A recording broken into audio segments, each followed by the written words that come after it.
2027 की जनगणना की तैयारियां जोरों पर हैं और सच कहें तो किसी भी देश की नीतियां एकदम सटीक डेटा पर ही टिकी होती हैं। ये सटीकता आखिर आती कहां से है? जमीनी स्तर पर काम करने वाले प्रगणकों की नंबरिंग प्रक्रिया से। इस विश्लेषण में हम स्रोत सामग्री के आधार पर फील्ड नंबरिंग की इन बेहद अहम प्रक्रियाओं को गहराई से समझेंगे। तो आज के इस विश्लेषण का एजेंडा क्या है? हम शुरुआत करेंगे जनगणना नंबरिंग के मूल सिद्धांतों से, फिर देखेंगे एकल परिवार और बहु परिवार भवन के नियम, इसके बाद कच्चे मकानों की नंबरिंग और आखिर में बात करेंगे HLO ऐप डेटा एंट्री की। चलिए सेक्शन 1 से शुरू करते हैं, जनगणना नंबरिंग के मूल सिद्धांत और बुनियादी बातों को समझना। यहाँ सबसे जरूरी बात यह है कि बाहर से दिखने वाली भौतिक बिल्डिंग और उसके अंदर रहने वाली परिवार, इन दोनों के बीच के फर्क को समझा जाए।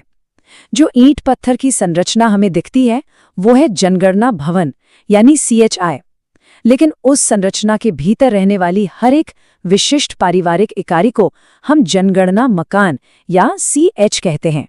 ये दोनों नंबर अक्सर अलग अलग ही चलते हैं क्योंकि एक ही बिल्डिंग में कई परिवार भी तो हो सकते हैं ना।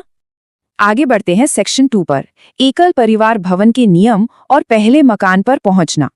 कल्पना कीजिए फील्ड में कदम रखते ही गली का जो सबसे पहला घर है वही पूरी नंबरिंग का बेसलाइन सेट करता है। अगर वो एक सीधा साधा एकल परिवार वाला घर है तो उस भौतिक संरचना को हम CN1 नाम देंगे, और क्योंकि वहां सिर्फ एक ही परिवार रहता है तो उसे CH1 कहेंगे। परिवार की कुल संख्या दिखाने के लिए इसे अक्सर ब्रैकेट में 1 लिखकर दर्शाया जाता है। बहुत ही आसान। अब आता है सेक्शन 3, बहु परिवार भवन के नियम और जटिलताओं का सामना करना। मान लीजिए उसी सड़क पर आगे चलते हुए अगली बिल्डिंग ऐसी है जिसमें एक नहीं बल्कि 2 परिवार रहते हैं।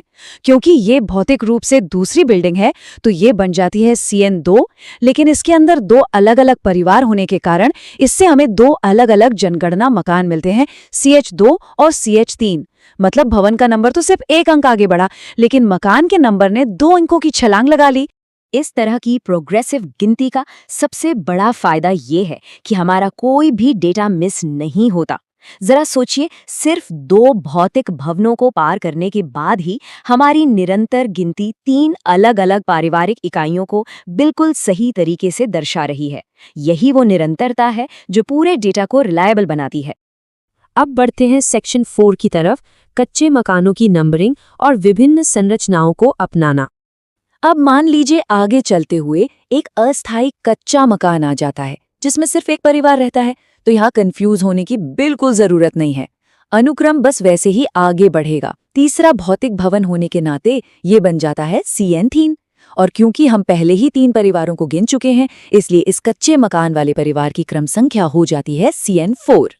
ये पूरी अनुक्रमिक यात्रा हमें साफ तौर पर दिखाती है कि चाहे संरचना पक्की हो, बहुमंजिला हो या फिर कच्ची ही क्यों न हो, भवनों और मकानों की स्वतंत्र गिनती बिना रुके लगातार आगे बढ़ती रहती है।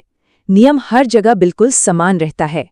अगर इस पूरी प्रक्रिया का एक त्वरित निष्कर्ष निकाला जाए तो भौतिक संरचनाओं यानी CN और पारिवारिक इकाइयों यानी CH के बीच का अंतर एकदम स्पष्ट होना चाहिए। इन नियमों का पालन करने से फील्ड कर्मचारियों के लिए किसी भी तरह के भ्रम की गुंजाइश पूरी तरह खत्म हो जाती है। चलिए अब आते हैं हमारे आखिरी हिस्से, सेक्शन 5 पर, HLO ऐप डेटा एंट्री और फील्ड नोट्स का डिजिटलीकरण। दीवारों पर मैनुअल नंबर लिखने का काम तो हो गया, लेकिन असली परीक्षा इसके बाद शुरू होती है। इस ग्राउंड लेवल डेटा को डिजिटल रूप देना। HLO यानी हाउस लिस्टिंग ऑपरेशंस ऐप में डेटा डालते वक्त कोई विसंगति नहीं होनी चाहिए। सीधा सा नियम है, जो दीवार पर लिखा है हूबहू वही आधिकारिक ऐप में भी सबमिट होना चाहिए। और यहाँ डेटा की अखंडता सुनिश्चित करने के लिए एक बेहद दिलचस्प 2 अंकों वाला नियम सामने आता है। बस एक 0 यानी 0 लगा देने से पूरा सिस्टम कैसे सटीक हो जाता है, आइए देखते हैं। देखिए, स्रोत सामग्री बहुत ही स्पष्ट रूप से बताती है कि फील्ड कर्मचारी चाहें तो भौतिक भवन पर सिर्फ 1 अंक यानी 1 लिख सकते हैं, ये स्वीकार्य है। लेकिन एप्लीकेशन में डेटा दर्ज करते समय कोई छूट नहीं है। जब वे HLO ऐप में नंबर दर्ज करते हैं तो उन्हें अनिवार्य रूप से 2 अंकों वाले 01 प्रारूप का ही उपयोग करना होगा। ऐसा क्यों? क्योंकि इस एकरूपता से बड़े डेटाबेस में छटाई या सॉर्टिंग करते वक्त किसी भी तरह की त्रुटि को आसानी से रोका जा सकता है। तो ये सब जानने के बाद एक बहुत ही महत्वपूर्ण सवाल सोचने पर मजबूर करता है। अगर एक पूरे राष्ट्र के संसाधन आवंटन और नीतियां इसी डेटा की नींव पर बनी है, तो क्या ये कहना गलत होगा कि जमीन पर लिखी गई हर एक सटीक संख्या सीधे तौर पर देश के एक सफल भविष्य को आकार दे रही है? सही नंबरिंग का अर्थ सिर्फ लोगों को गिनना नहीं है, बल्कि ये सुनिश्चित करना है कि विकास की इस यात्रा में कोई भी नागरिक पीछे ना छूटे।